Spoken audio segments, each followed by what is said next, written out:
All right, after you do the stream discharge survey, we have a couple more boxes on the habitat survey to fill out. These boxes are on the second page of your habitat survey.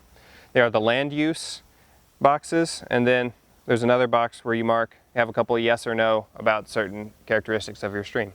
So the first thing we would look for is land uses. You would record all visible land uses from your stream. This includes anything you can see from your stream or that you know is nearby in the immediate area. You have a list of things you can mark, from forest to grassland to logging to commercial land use. All is on your land use box on your data sheet. You would mark a D if it was a dominant land use. You would mark an X beside it if it was a minor land use. So you would only mark those for the things you see present. There's a lot on here that you will not see present, and just leave those blank. You don't have to mark anything for those. So around here, we are very forested, so we would mark a D for dominant beside forest. Past that, there is a golf course over the hill over here, pretty nearby our stream. In fact, we frequently find golf balls in this stream, so we're going to mark, let's see what we have. We're going to mark park for that golf course over there, because it is a mowed area like a park. So I'm going to mark an X for that though, since it's almost a quarter mile away. As far as other land uses, I'm going to mark an X for commercial.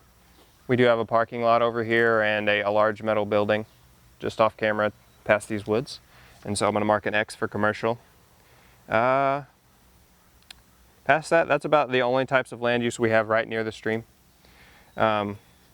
If you had any other types of land use that you could see, you'd also mark that on your data sheet. So D for dominant areas, X for affects minor areas. Our only dominant one for this one was forest. Our next box, the last box on the habitat survey, we have a couple of questions to answer, yes or no, for characteristics of your stream. The first one it asks you for is, do you have an upstream dam? A dam is anything that goes all the way across the stream and obstructs the flow. This includes beaver dams, logs that go all the way across your stream and stop the flow up. It could also include man-made dams, such as on a pond or lake upstream of you. You may have to do a little bit of research to find this out for your site if there is in fact a dam upstream of you. Some of you probably monitor creeks or rivers that are very long and could have a dam miles upstream. So let's do a little bit of research on your site and see if there is a dam in fact. For this site, we do have a kind of a dam in the immediate area. We have a large log just upstream that goes all the way across the stream and kind of dams it up. So we'd mark that, yes, upstream dam. How far upstream from our site is it? It's right in our site. So we'll put right in it.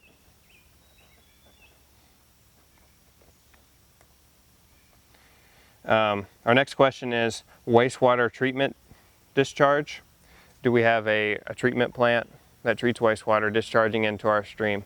On this stream, this is a very small one, not really large enough. It doesn't have enough water volume for a treatment plant to use it, so we do not have any emptying into the stream, so we'd mark no. If you did mark yes, you'd want to estimate how far upstream it is. As a general rule, probably don't monitor too close downstream from a wastewater treatment plant. It's just not very sanitary to do that. Make sure you're a good distance away. The next question, number 3, are there any pipes emptying directly into your study site? This is when you walk your stream doing your habitat survey, kind of be on the lookout for pipes.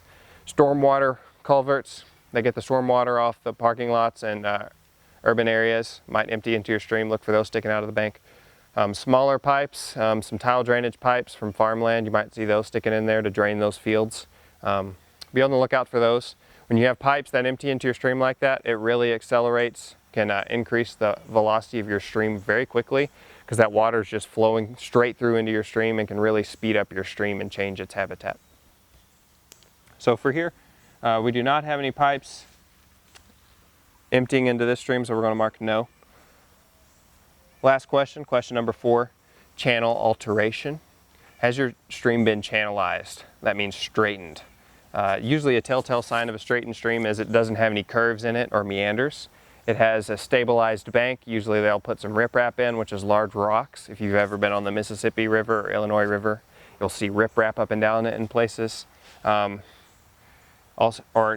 even seen concrete slabs just put in on the side of the stream to keep the bank from eroding and to keep the stream straight. So if you want to look at your site and see if your stream is straight and has any structure put in on the sides to keep it from changing. So for this site, it hasn't really been channelized. It looks straight up through here. It actually curves around here pretty good, just downstream. So no channelization here. If it was channelized, you would want to estimate how much of your stream has been channelized. If it's the whole thing, you'd mark 100%. If only part of it was stabilized and straightened, you would mark that proportion. After that, all that's left is the habitat survey notes.